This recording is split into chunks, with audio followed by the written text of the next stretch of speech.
রাধে রাধে বন্ধুরা, জয় Shri Krishna. Good morning গোপুসোনা, সবাইকে রাধে রাধে বলে দাও। বন্ধুরা সবাই কেমন আছো? আশা করি সবাই খুব ভালো আছো। আমিও ভালো আছি আমার গোপুসোনার আশীর্বাদে, তোমাদের সাপোর্টে, তোমাদের ভালোবাসাই। তা আজকে একটা খুশি খবর আছে। আমি যাব শপিং করতে। গোপুসোনাকে সকাল সকাল উঠিয়ে স্নান টান করিয়ে বসিয়ে দিলাম সিংহাসনে। সব কাজ সেরে শপিং করতে চলে যাব।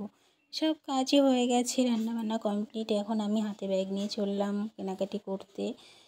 তা দেখো এখন বাজে দুপুর 2:30। একটু সকাল সকালেই যাব, কারণ আসতে না হলে রাত হয়ে যাবে। অনেক কিছু কেনার আছে, 2 মেয়ে শ্বশুরবাড়ি আমাদের আছে, সব কিছু কিনে একবারেই চলে আসবো। 2 মেয়ে যাবে ওদিক দিয়ে, এদিক দিয়ে আমি আর আমার দিদি যাব। এসে দেখা হচ্ছে। তা দেখো বন্ধুরা, আমি কেনাকাটি করে চলে আসলাম। এসে তোমাদেরকে ভিডিও শেয়ার করতে শুরু করে দিয়েছি। হাতে ব্যাগ রয়েছে আমার দুটো, আর সব ছেলে নিয়ে আসছে। ভাবলাম একটু তোমাদের শেয়ার করে দিই। চলো দেখাই কী কী কিনেছি। ফার্স্ট আমার গোপুসোনার জামা।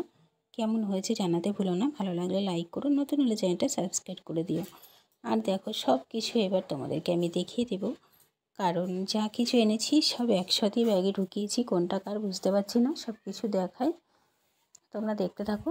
আমার এই শপিং কেমন হয়েছে জানাতে ভুলো না, নতুন হলে চ্যানেলটাকে সাবস্ক্রাইব করে দিও, আর ভালো লাগলে একটা লাইক করে দিও। চলো বন্ধুরা, সব জামা কাপড় তোমাদেরকে একে একে দেখিয়ে দিই। দেখো আমি তো ভেবেছিলাম এই বছর মনে হয় কেনাকাটা আমার হবেই না। তো দেখো মায়ের ইচ্ছা, মা কোন সন্তানকেই বঞ্চিত করে না, সব সন্তানকেই খুশি রাখার চেষ্টা করে মা। এটা মায়ের মহিমা। মা চেয়েছে তাই হয়েছে, না হলে কি আর হতো? কারণ আমি তো কদিন আগেও ভাবলাম যে কিছুই হবে না, মনে হয় এই বছরে আর কিছুই করতেই পারবো না, কাউকে কিছু দিতেই পারবো না। খুবই খারাপ ছিল মনটা। যাক, মায়ের আশীর্বাদে ঠিক হয়ে গেল।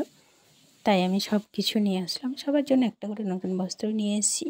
2 মেয়ে জামাই, বাবা মায়ের, আমার বাবা মায়ের আর কি, আর মেয়ের ঘরের ঠাম্মা শাশুড়ি আছে, দাদু শ্বশুর আছে, বড় মেয়ের ঘরের শাশুড়ি শ্বশুর আছে, ছোটো মেয়েরও শ্বশুর শাশুড়ি আছে। ওরা দিল্লি থাকে, এখানে থাকে না। ওরা যেহেতু নেই, ওদের জন্য মেয়ের কেনাকাটি করিনি। ওরা যখন আসবে তখন ওদের দিয়ে দেবো। এখন সবার জন্য অল্প অল্প করে কিছু কিছু করে এনেছি, তাই তোমাদেরকে শেয়ার করলাম। তা কেমন লেগেছে আমার শপিং জানাতে ভুলো না। সবথেকে কিন্তু বেস্ট লেগেছে আমার গোপুসোনার জামাটা। আমার খুব ভালো লেগেছে আমার গোপুসোনার জামাটা, কারণ আমার গোপুসোনার জামাটা দেখো কত সুন্দর, পুরো বেনারসির মতো, তাই না? তোমাদেরকে তো আমি প্রথমেই দেখালাম গোপুসোনার জামাটা। গোপুসোনার জামা দিয়ে তোমাদেরকে শুরু করলাম ভিডিওটা, আমি সব জামা কাপড় দেখানো। তাই চলো বন্ধুরা, আজকে ভিডিওটা বেশি বড় করছি না। দেখা হবে অন্য কোনো দিন অন্য একটা ভিডিও নিয়ে। সবাই সুস্থ থাকবে, ভালো থাকবে, নিজের খেয়াল রাখবে। সবাই আমার পাশে এভাবেই থাকবে। টাটা বন্ধুরা।